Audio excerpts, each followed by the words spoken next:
Hey guys, you're listening to Metal Matters, a weekly Gimme Radio podcast. I'm your host, Mike Hill.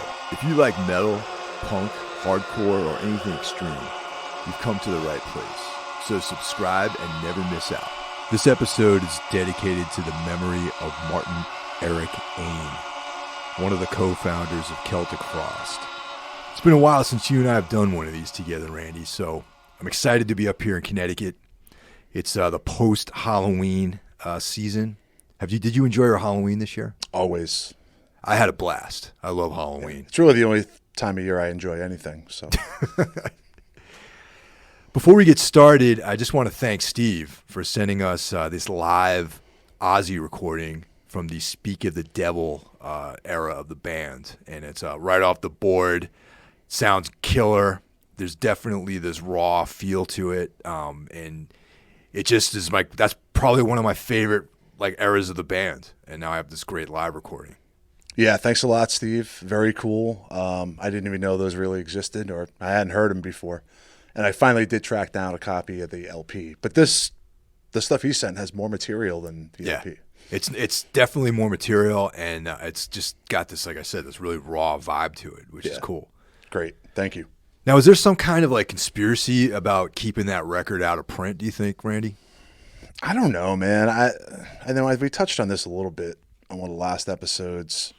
I think it's one of those weird things. Like a lot of these records we talk about that aren't in print, whether they be old Rollins Band records or Sam Hain records or this record, it's probably just some red tape bullshit, you know? Yeah. Which is hard to believe, though, because with, Ozzy, Sharon Osbourne, you figure they could just basically do whatever the fuck they want. Yeah, I mean, you figure this could be another viable stream of income for them, and I know that they're very concerned about keeping the income streams up. So I don't understand.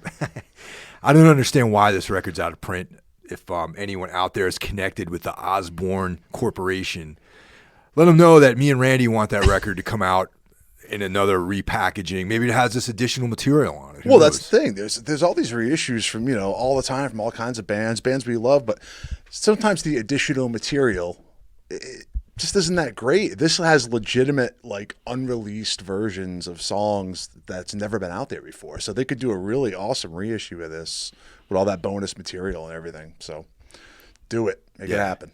That's what I'm hoping happens someday. So for this week, we're tackling Morbid Tales by Celtic Frost, a band that's been a huge influence on me, and I'm sure you too, Randy. Absolutely. Yeah, so this is actually their debut EP, released in November 1984. Recorded at Kate Studio, Berlin, Germany. Recorded and mixed in 1 week. That's, pretty cool. Yeah, man. I love that. Yeah. Producer Horst Mueller, Tom Warrior, and Martin Ain. Executive producer Carl Walterbach.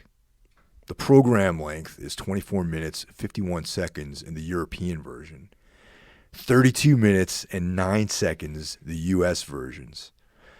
It came out on Noise in Europe and Enigma/Metal Blade in the United States. So one's 24 minutes, one's 32 minutes. So technically, the European version is an EP, and the American version would be classified as an LP. Sure. Right? Yeah. I can get with that classification. Both short, which I like. Well, back in those days, and we've touched on this in past episodes, records were shorter, man, because they had the physical medium limitations of the vinyl LP. So on this record, we had the personnel was Tom Gabriel Fischer, a.k.a. Tom G. Warrior, guitar, lead vocals. Martin Ain, and that's actually not his legit name. It's Martin Eric Strickler. Ah, I didn't catch that. Yeah. Okay. Bass and vocals, and also bass effects. Yes. Stephen Priestley on drums, who actually was a second. I need a fucking pencil or something here. Pen? Yeah. Oh, cool. So I'm gonna make you might want this end of it. Yeah. I'm making an edit note here. So next time we'll do Out of the Cellar by Rat. 425. All right. On drums, we had Stephen Priestley, who is I guess you can consider him a session player on this record. Yeah, the whole drumming thing swirling around this was pretty A lot of different drummers in this band. And he was the Hellhammer drummer, correct? Yes, that's correct. But left the band because of musical differences. Yeah. Which is odd. But we'll get into later why he ended up on the record, inevitably. Yeah. One of the cooler things about Martin Ain, a.k.a. Martin Eric Strickler, they also had different versions of names they went through. There was a period of time where Martin was known as Slade Necros. Cool, right? Yeah. And Ain, the Ain River it's a river in France. Okay. But he chose Ain because it had some numerological meaning that sums to 0 in terms of the Kabbalah. Meaning that it was the null set, that he could be anything, that there was like this open window of objectivity that his future could manifest as. And I always thought that was really cool because, I have quite a deep appreciation for the occult and, ancient sort of religions and things like that. And the fact that a guy at that stage of his life, like they were very young guys, that he was that deeply into something like that, I thought was really cool. Right. And Tom G also had another name that he was also known as Satanic Slaughter. It gets right to the point. Yeah. There was some additional players on this record. Horst Mueller, who was the producer, he did some backing vocals on some of the tracks.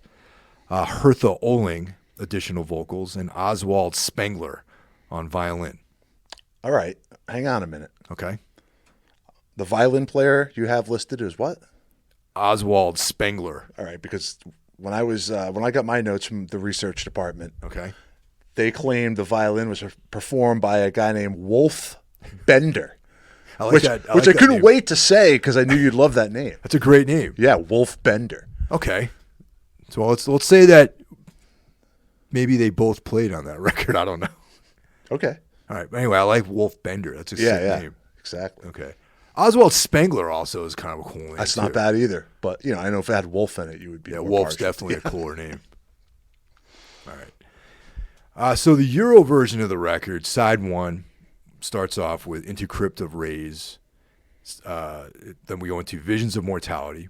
Side 2, Procreation of the Wicked, the anthemic procreation of the wicked. Return to the Eve, Dance Macabre, and Nocturnal Fear. And then the U.S. version, which came out on Enigma and Metal Blade, had a bunch of additional tracks. And so that lines up to be kicking off with Into Crypt of Rays, Visions of Mortality, Dethroned Emperor, which blows my mind that the Europeans left that song off of that EP. Dude, both the songs they left off. I mean, how do you leave those songs off? Those are like the quintessential, like the Throned Emperor is like a quintessential Celtic Frost song. Yeah, it's been covered by so many different bands. You know what I mean? I think those guys from Noise Records, if you're still standing upright, like, what the fuck's wrong with you? Yeah. Come on. Then the side 1 circles out with Morbid Tales. Side 2 kicks off with Procreation of the Wicked. Then it goes into Return to the Eve, Dance Macabre, and then finally Nocturnal Fear.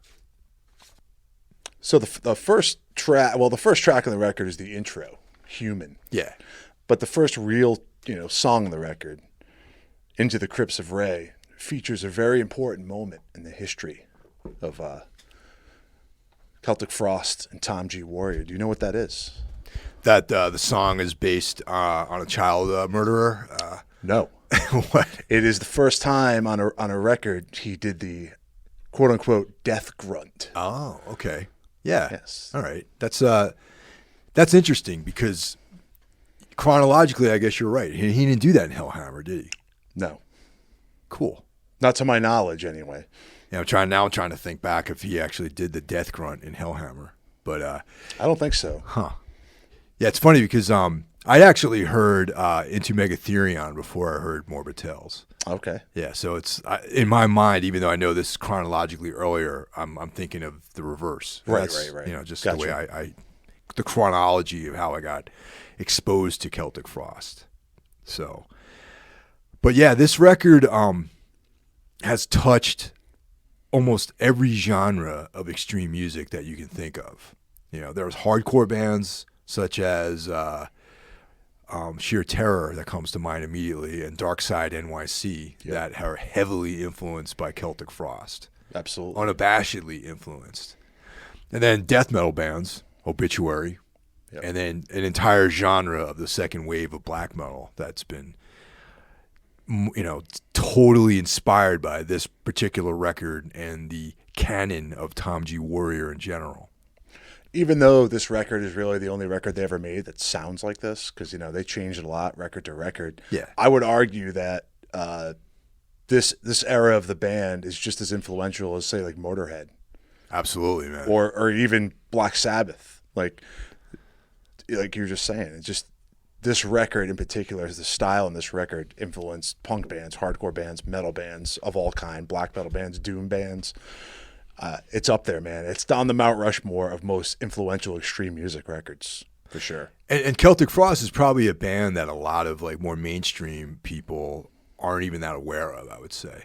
I would agree with that, yeah. People definitely know about Slayer, Motorhead, and, Black Sabbath and all that sort of stuff. But I think the stylistic shift may have kept them from, being one of those bands, because they just, record after record, man, they just threw a curveball at you. You're like, what is this? It doesn't sound actually, that's a good point, because I don't really see, maybe production-wise, between Two Megatherion and Morbid Tales, but I think the songs are similar. Maybe the playing and the execution's a little bit better. But definitely, after that, there were definitely some big shifts. Yeah. Cold Lake being one of our favorites to talk about. I know that generally you mentioned that you like Cold Lake out there, and people get offended by that.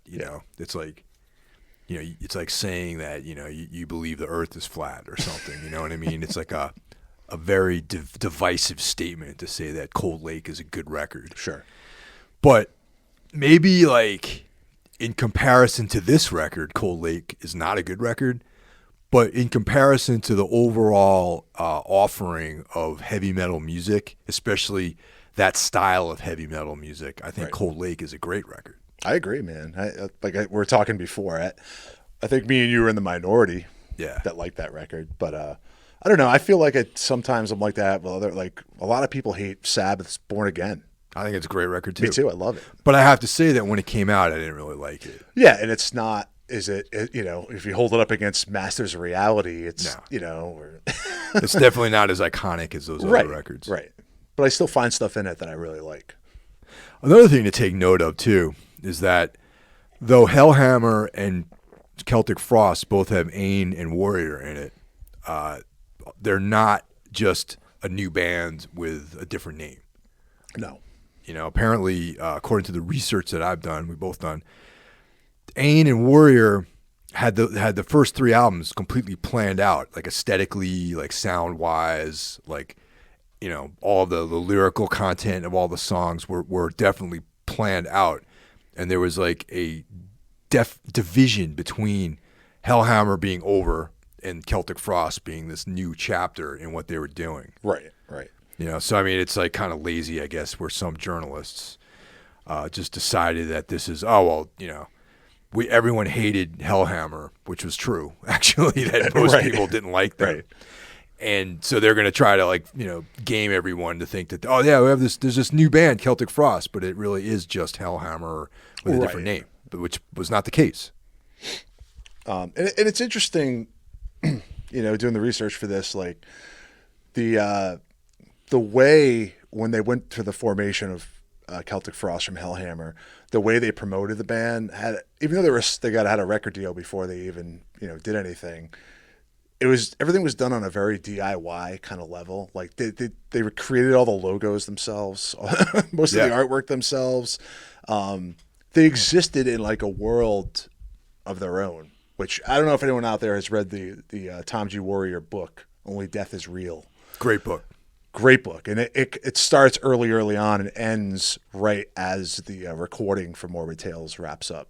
And That's kind of I always thought that was a weird way to end that book. Well, there's supposed to be a second one, isn't there? That's what I'm hoping for. But this came out several years I know ago. it seems like it ends very abruptly. It leaves me wanting so much more. It makes me want there to be just one huge volume of this that covers But in that book, especially in that book, more so than anywhere I've read or any interviews I've heard or anything, it paints a picture of the isolation that they were living in.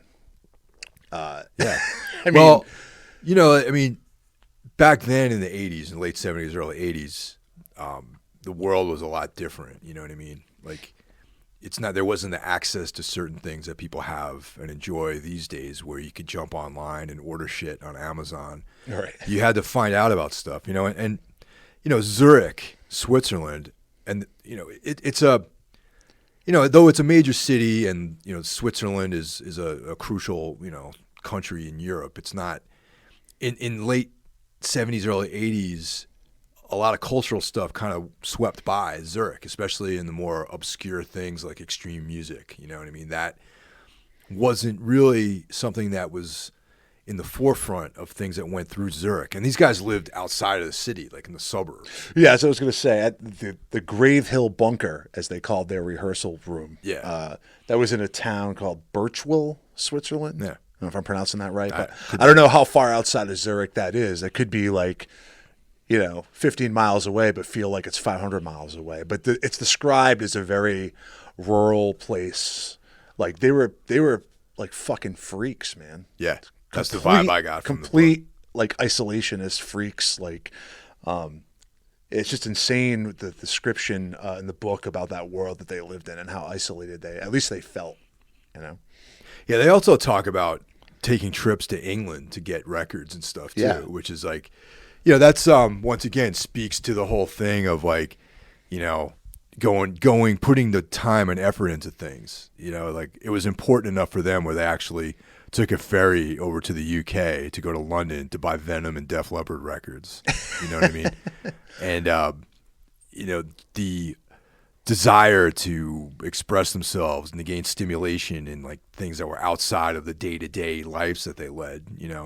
That's like definitely like an outsider thing. They were coming from the music approach as like outsiders to their society, and these days it's easy to be an outsider. Everyone's an outsider. No, I was going to say it's exactly kind of what you're saying. It's hard to be an insider. Yeah.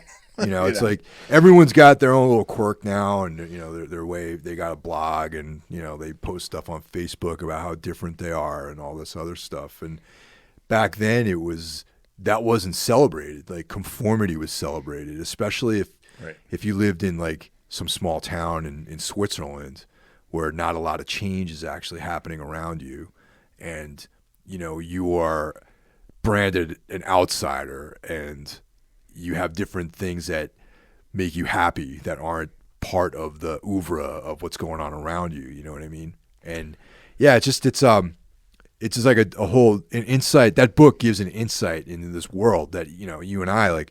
I didn't grow up in a city either, but I also had access to New York City. You know what I mean? So I didn't feel that cut off from things. Well, yeah.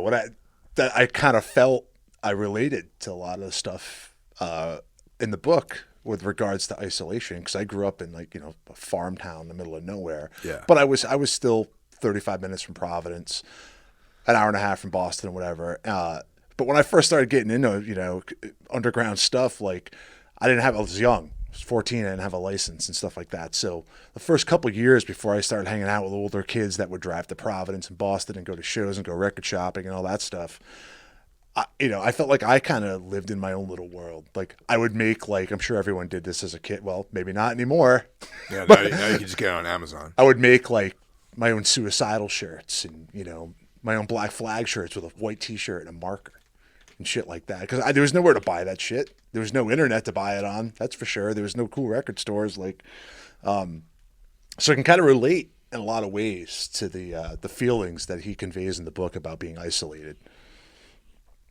Yeah, definitely. And like I said, the idea of them going to London, to Right. buy records. It reminds me of me when I got my license driving 2 hours across the whole state to go to Trash American Style, which, we can't have an episode without mentioning Trash American I know, Style. exactly, man. Yeah, that's really, I love that that's the common thing, even before we even knew each other. Right. Like that we both went to the same record store. You know, and, absolutely. And then that's only, but for me, that was only like a 20-minute drive or 15-minute drive or whatever, and right.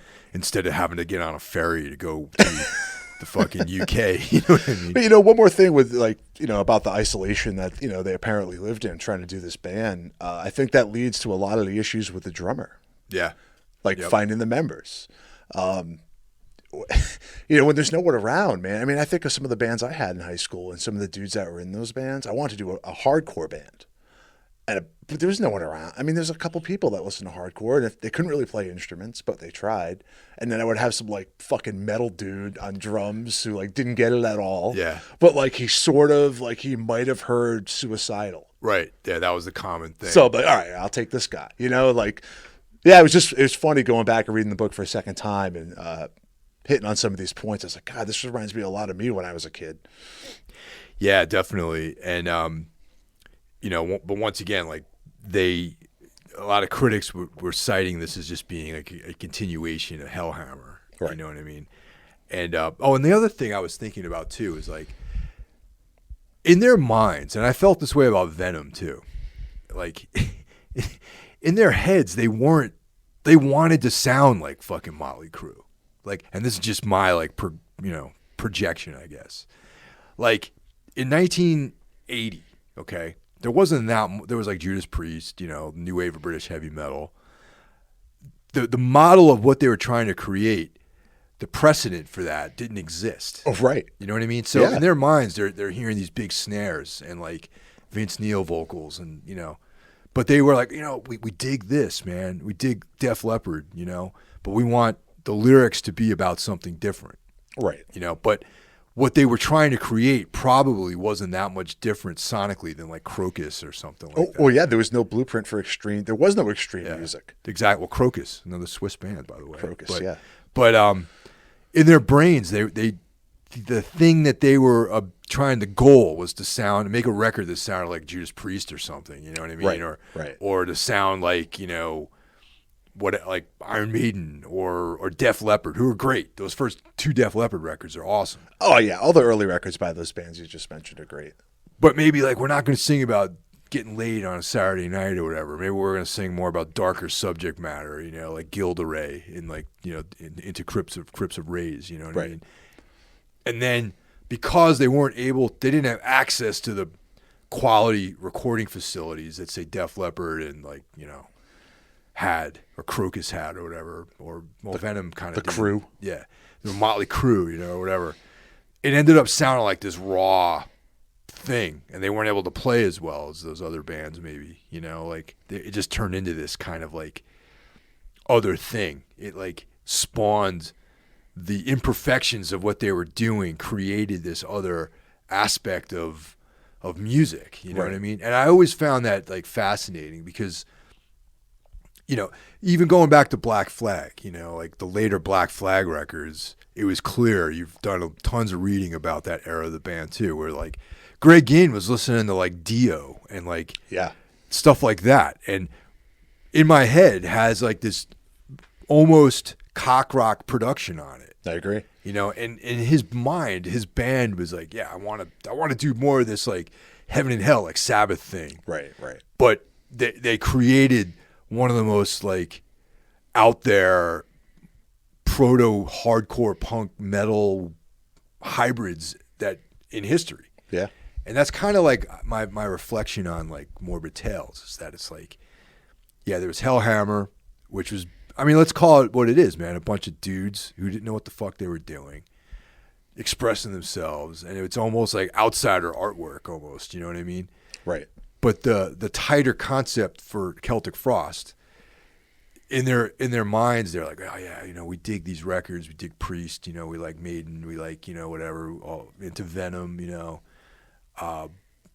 but it doesn't sound like any of those things. It sounds like something that's completely different, and that is the thing that years later everyone, same thing with, everyone latched onto that. You know what I mean? Like later on, like 10 years later, you got Obituary who's like citing Celtic Frost as a prime influence, and they're doing something, but they're responding to this byproduct of the creative process that Martin Ain and Tom G. Warrior went through. You know what I mean? And I always found that was one of the reasons why I love Celtic Frost so much, is that it was the imperfection of the band that made me react to it. That maybe not when I first heard them, but as time went on and I started making my own music, I realized that what I was creating didn't sound anything like what I wanted it to sound like. And that's kind of how I feel like Celtic Frost manifested. You know what I mean? Sure. Yeah. I mean, it only makes sense because, there just wasn't a lot for what they ended up sound like, for what this record sounds like. There's not much to pull from before it. No, there's nothing, man. You know what I mean? And then also throw in their own ideas about what they wanted to accomplish with the music. You know what I mean?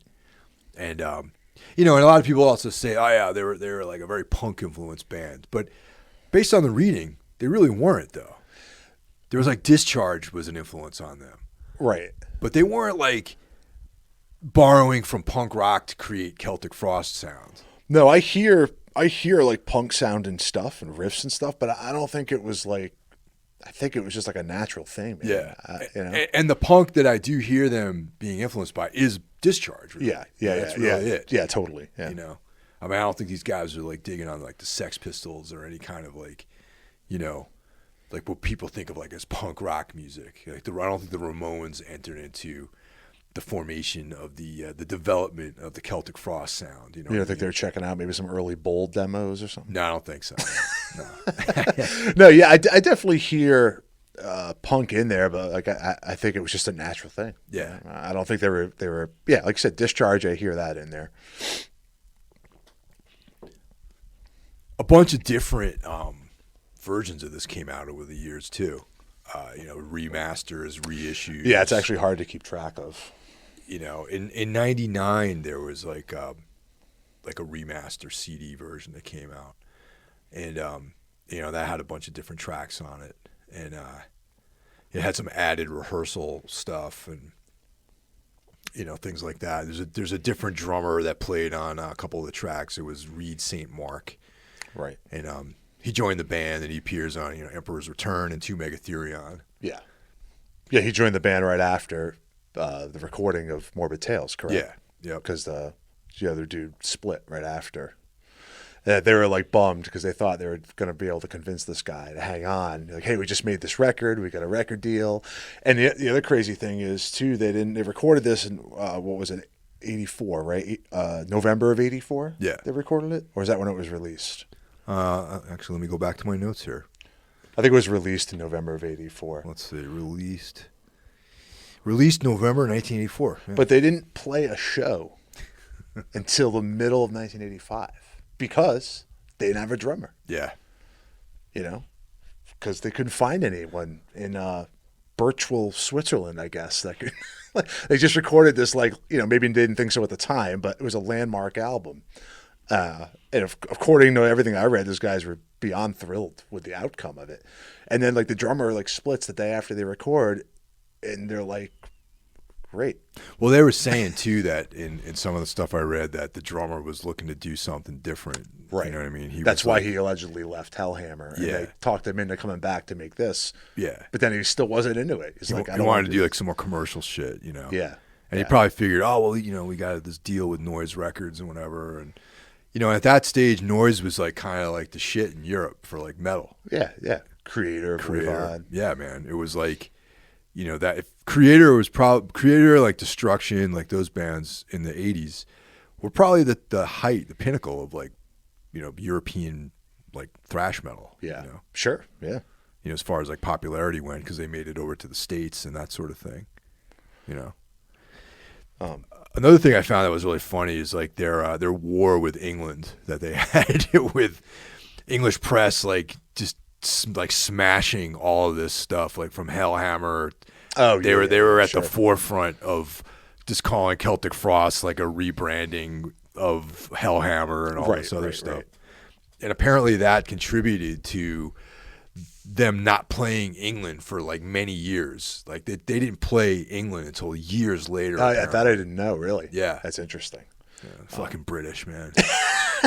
Well, yeah, I mean, they recorded Morbid Tales, and then they didn't play for a long time. They actually went back and recorded the Emperor's Return EP before they ever played. So they recorded Morbid Tales, then had a long break, then recorded Emperor's Return EP, then finally played live as Celtic Frost, which is just kind of nuts to think about.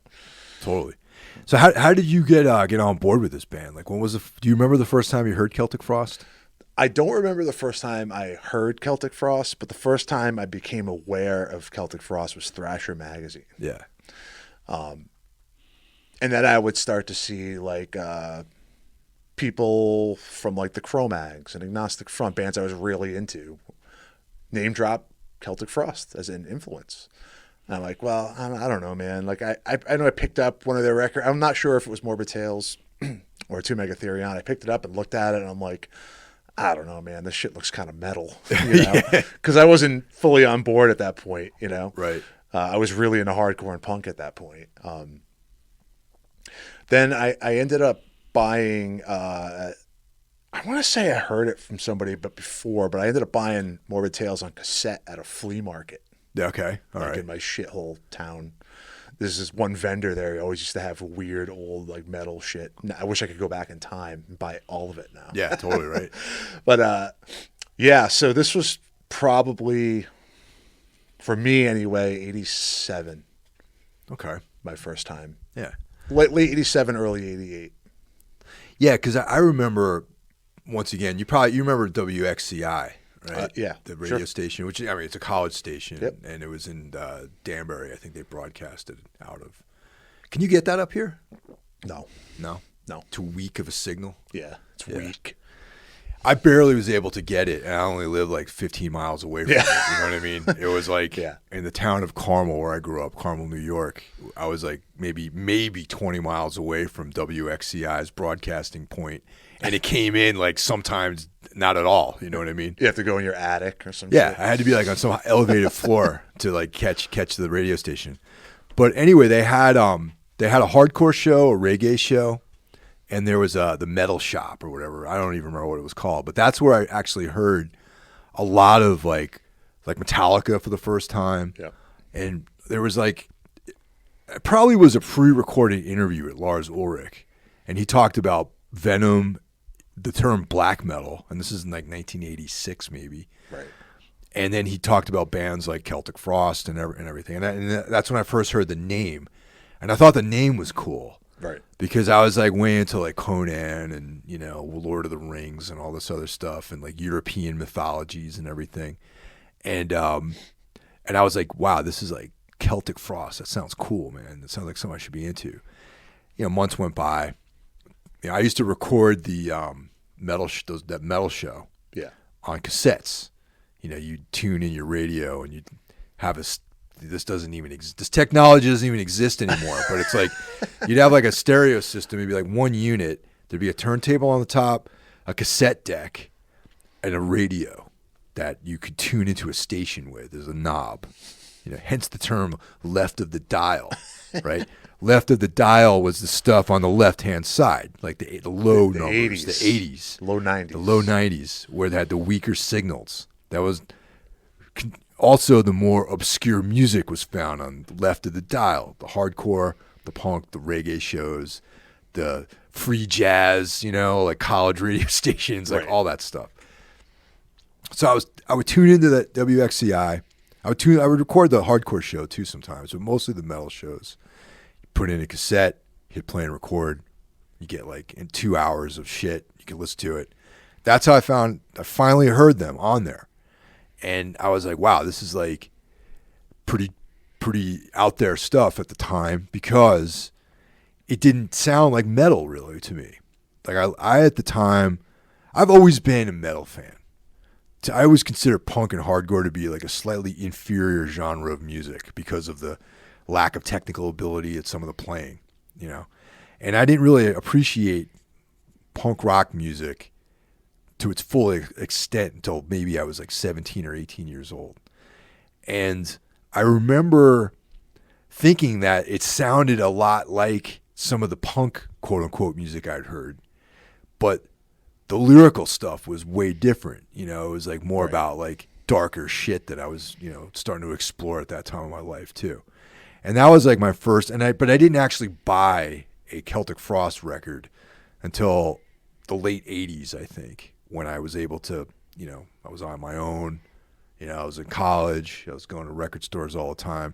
I had expanded beyond the world of Malcolm and the, you know, the trash American style, like, you know, Radius, you know what I mean? And then I bought 2 Megatherion first because that was what they had. Sure. You know? That's how you bought records back Yeah. in the day. You didn't have like, you couldn't just like dial in Celtic Frost, boom, a million things show up. Right. And then I got Celtic Frost years later. Not Celtic, Morbid Tales years later. And I was like, I like that one better though. I think that was like my favorite Frost record of that initial offering of music by them. Yeah, I love both records, but Morbid Tales is, to me, just that. I'd say it's definitely one of the most influential, and for me personally, one of the best, like easily top 10, probably top 5 metal record of all time. Yeah, definitely, man. You know, and as far as influence goes, it's a sleeper in some ways because, you know, not a lot of people that are necessarily, I mean, probably to you guys out there that are listening to this, oh, of course, you know, Celtic Frost are legendary. But if you were to like grab like a Metallica fan off the street, you know, like a regular run-of-the-mill Metallica fan, there's a strong chance that he doesn't even know who the fuck they are. Oh, very strong. You know what I mean? Yeah. Maybe a Metallica fan in 86. Yeah. Because, you know. It was a smaller world back then man, for their fans. Yeah. Very small back then. You know, or someone who's into like commercial bands like, you know, like Baroness or like, you know, or maybe like, you know, a band like, what's the other band? Not Baroness. That other band? Mastodon. Oh, okay. You know? Yep. Though the members of those bands probably know who the fuck the Celtic Frost is, yeah, but man, the fans might not. Sure. Yeah, I totally agree with that. Yeah. You know, and then a band like High on Fire, who they sound like Celtic Frost. Right. Like a more like rock and roll, like booze version of the band. But, you know, still, I listen to High on Fire and it's like the riffing is like very, very Tom Warrior, like the tempos, you know? Yeah. Oh, yeah. Totally, man. Totally. That's why I put them in that category with like, you know, Motorhead or, you know, Slayer, Sabbath, like hugely influential on all kinds of genres of music, man. Do you have any favorite tracks on this record? Yeah, all of them. This is a tough one. I mean, obviously there's not many tracks on the record, but well, let's use the US version because that's the one that you and I probably that's bought. what I was going to use anyway. So, I mean, no particular order. You know, the opening song, Into the Crypts of Rays, awesome. Title track, Morbid Tales, awesome. And Dethroned Emperor. Yeah. As Tom G would say. Yeah. Those are the 3 standouts to me. But honestly, I think every track is fucking awesome on this record, even the weird stuff.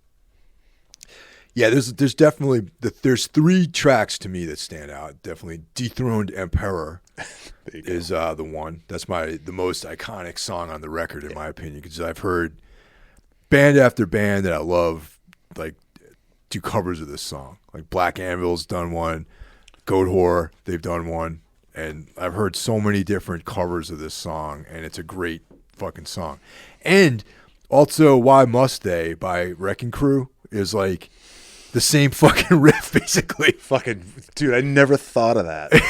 Yeah, I love Wrecking Crew too. Yeah. Man. It's a great song too. You know, Keith Bennett might be a guy that we should have come down here and we should do a Balance of Terror episode. Oh yeah, man. I don't know Keith directly. I know Keith really well. You do? Keith's Okay. a bro. He's an old friend. Because a friend of mine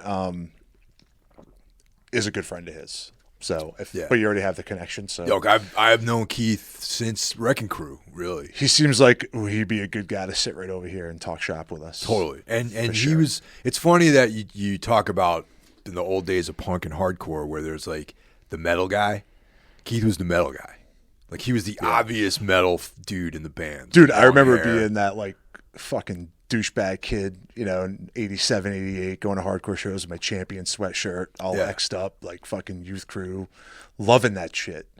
And Wrecking Crew would be on a lot of these bills. Yeah, totally. And, I feel like even back then I was even though I was really into that shit, I was a little more open-minded than a lot of those dudes. So I loved Wrecking Crew back then, man. I thought they were awesome. Yeah. They just looked like a bunch of fucking like roughhousers. Oh yeah, totally. Yep. But yeah, man, Wrecking Crew was great. It's funny you mentioned Dethroned Emperor. Like, how many bands have covered that? A few years back, a label out of the Detroit area, Corpse Flower Records, Okay. Yeah. put out a Celtic Frost tribute LP. Oh shit. And Dethroned Emperor is not on it. What?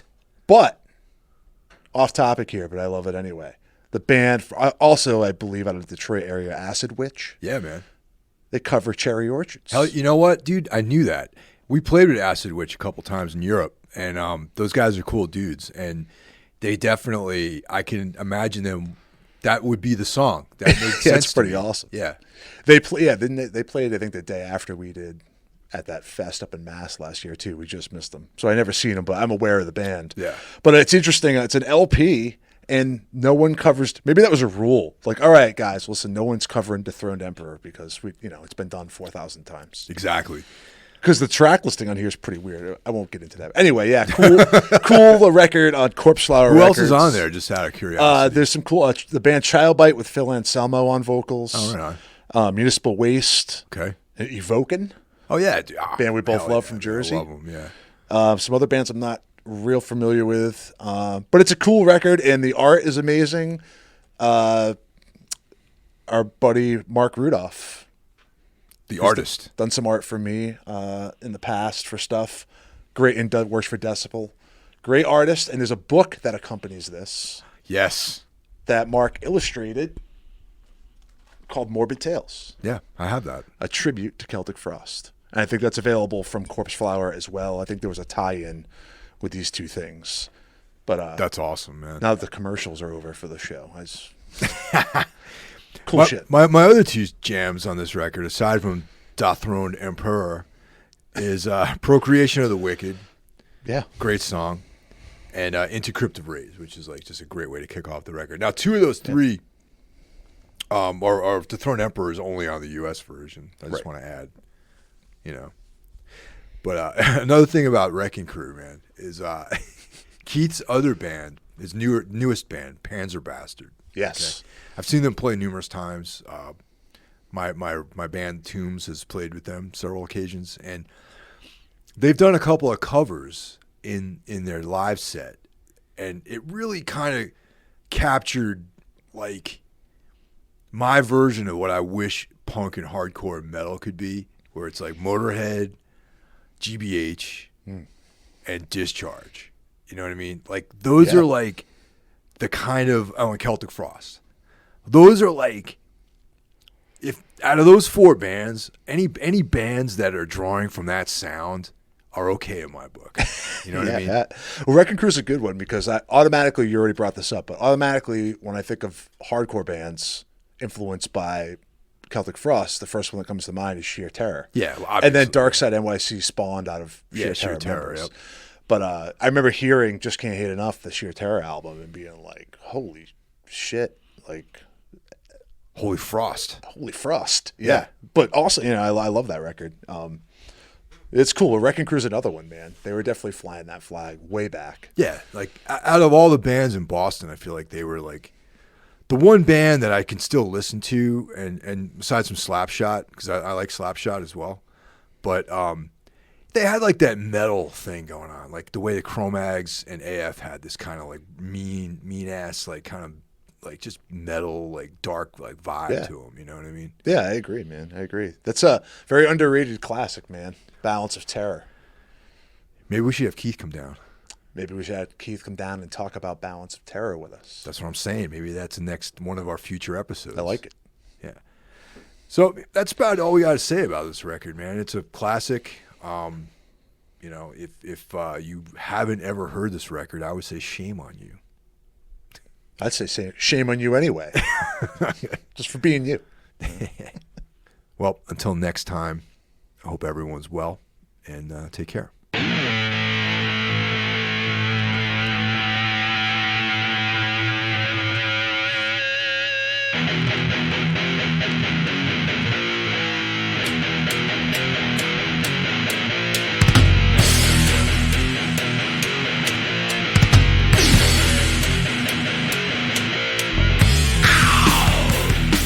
that's it for this week's episode of Metal Matters, the Gimme Radio Weekly Podcast. Tune in next week and see what we have in store for you. The show is available on all streaming platforms, Apple Podcasts, iTunes, Spotify, etc. Also, be sure to check out Gimme Radio, streaming on the web, iOS, or Android. We're one of the best metal communities, exclusive merch, interviews with artists, and so much more. I'll catch you guys next week. Take care.